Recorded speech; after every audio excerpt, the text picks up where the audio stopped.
ശ്രീജയുടെ മരണത്തിൽ വേദനിക്കുന്ന എല്ലാവരോടുമൊപ്പം ഞങ്ങളും ചേരുകയാണ്. ഈ മരണം സത്യത്തിൽ ഒരു കൊലപാതകമാണ്.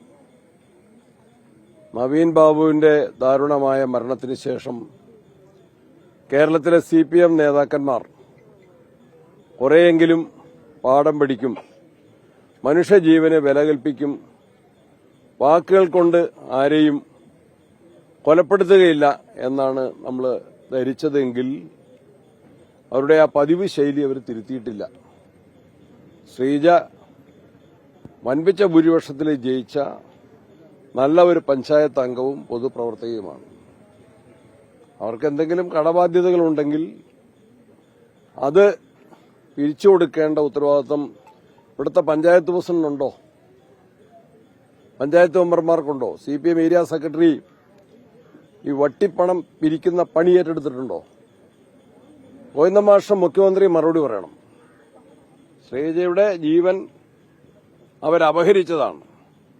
ഒരു ഗ്രാമപഞ്ചായത്ത് അംഗത്തെ അവഹേളിക്കാൻ ഈ ടൌണിൽ, ആര്യ ടൌണിൽ പോസ്റ്റർ പതിപ്പിക്കുകയും അവരെ ആക്ഷേപിക്കുന്നതിനായിട്ട് മാത്രം ഒരു പൊതുയോഗം ചേരുകയും അതിൽ ഏരിയ സെക്രട്ടറിയും പഞ്ചായത്ത് പ്രസിഡന്റും ഉൾപ്പെടെ ഒരു വനിതാ ജനപ്രതിനിധിയെ അങ്ങേയറ്റം ആക്ഷേപിച്ച് പ്രസംഗിക്കുകയും അവരെ കാണാനില്ല എന്ന് പറഞ്ഞ് പോസ്റ്റർ ഒട്ടിക്കുകയും ചെയ്തു. കടബാധ്യതകൾ സ്വാഭാവികമാണ്. സാമ്പത്തിക രംഗത്ത് ജനങ്ങൾക്കെല്ലാമുള്ള പ്രയാസങ്ങൾ ആർക്കാണ് അറിയാത്തത്?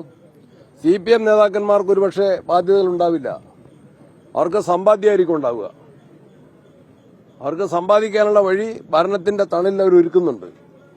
പക്ഷെ ഒരു പൊതുപ്രവർത്തകയ്ക്ക്, ഒരു പൊതുപ്രവർത്തകന് ചിലപ്പോൾ കടബാധ്യതകളുണ്ടാകും. അതുപോലും തീർക്കാൻ വേണ്ടി സ്വന്തം വീട് വിൽക്കാനാണ് അവർ ആലോചിച്ചുകൊണ്ടിരുന്നത്.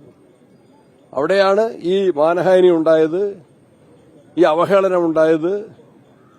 ഇത്തരത്തിലുള്ള തെറ്റായ പ്രവണതയ്ക്കെതിരെ പോലീസ് കേസെടുക്കണം.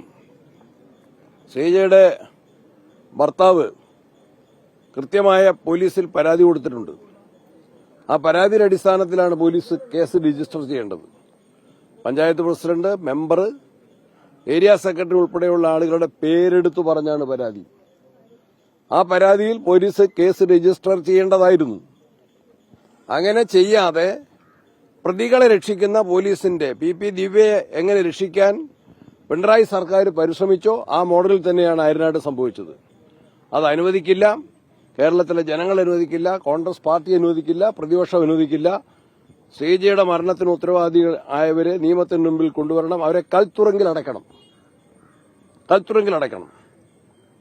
ശ്രീജയുടെ കുടുംബത്തെ സഹായിക്കാനും സംരക്ഷിക്കാനും സർക്കാർ മുൻകൈയെടുക്കണം. സർക്കാരിന് കൂടി, ഈ പഞ്ചായത്ത് പ്രസിഡന്റിന്റെ ഈ ചെയ്തിയിൽ സർക്കാരിന് കൂടി ഉത്തരവാദിത്വമുണ്ട്. ആ കുടുംബത്തോടൊപ്പം കോൺഗ്രസ് പാർട്ടി ഉണ്ടാകും. വേദനയിൽ ഞങ്ങളും പങ്കുചേരുകയാണ്.